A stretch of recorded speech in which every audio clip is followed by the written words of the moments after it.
Hello mga ka-disciple, no? Salamat sa Ginoo for another day ngayong gihatag, no? This video actually talks about the recent situation of our country right now. So, everyone is showing up in social media, sharing their thoughts and opinions. You know what? To be honest, ang atong mga opinions are actually mere opinions lang. It will not change directly or shift the situation directly from this situation to that situation.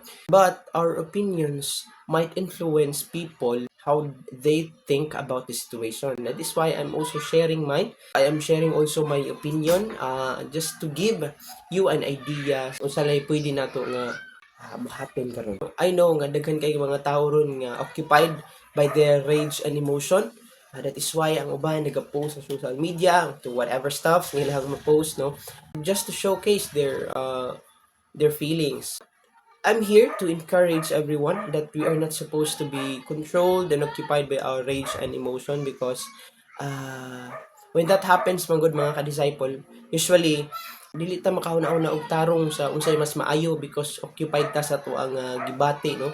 So, it is important to take note nga ang atong opinion are just mere opinions lang gyud. I'm also here to encourage everyone nga I think ang atong pwede buhaton samtang ing-ani ta karon, no, is to humble ourselves, magpaubos ta diha, tubangan sa Ginoo tungod kay giingon ang Second Chronicles chapter 7 verse 14 nga, if my people will humble themselves and pray and turn away from their wicked ways, I will hear from heaven and will heal their land. So that is a declaration from the Lord, and it is the word from the Lord that if his people, usa na taan mga ka-disciple, will humble, will pray, and will turn away from their wicked ways, the Lord will hear our prayers and will heal our land, because our land, Philippines, is actually, or not just Philippines, no, our land is very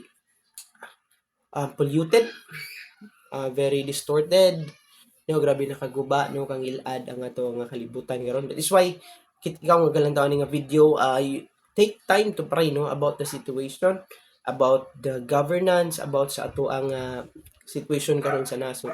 Kaya I think maunay pinaka best nato ron nga mabuhat that have a silent impact sa ato ang nasod. Kani nga buhaton nato, no, nga prayer, no, personal prayer for the situation current karon nga nahitabo, will have a huge impact for the Lord to intervene out of the situation, because ana gani si Lord, no, nga rejoice always and pray without ceasing, ingon ng First Thessalonians chapter 5 verse 17, no, nga pray without ceasing, meaning nga we have to pray nga walay pag-undang, no. So it doesn't mean nga mo pray lang ka kung naay mga panghitabo nga ingon ani, mo pray lang ka kung naay mga ngilad nga manahitabo, but we always have to take note nga you have to pray all the time sa imong mga kinabuhi, even without adversities, no, nakasakahara haruhay sa kinabuhi, you have to pray. You have to consistently and pray without ceasing, mga ka-disciple. So, I think mao lang ginanong pinaka-best na turo nga mabuhat nga let not your rage and emotion control you, because it is very hard to discern sa mga mas maayo pa nga imuha nga dapat i-decide. No, so don't let your rage and emotion control you, but let God intervene out of this, mga ka-disciple. So thank you so much, no, for watching this video, and as always, win souls and make disciples.